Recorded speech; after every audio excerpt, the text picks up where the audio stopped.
ሰለሞን ጠቢብ መሆኑ ጥበቡ በዝሙት እንዳይወድቅ ከልክሎታል?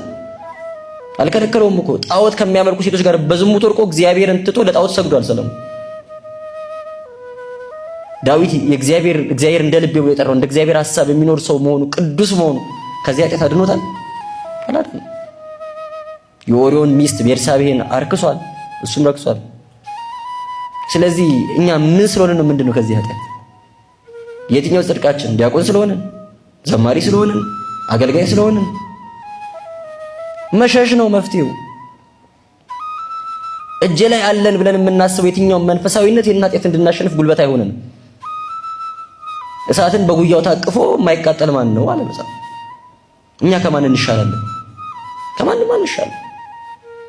ከማንም አንሻልም። የማንፈተንበት የማንወርቅበት ሰው በበደለው በደል የማንበድልበት ምንም ምክንያት የለም። ስለዚህ ጌታችን አርቆ አጠረው። ድርጊቱን ተግባሩን ተውት። ገና በሐሳብ ስታስበው ረክሰሃል፣ ገና በሐሳብ ስታስበው አመንዝረሃል ተባለ።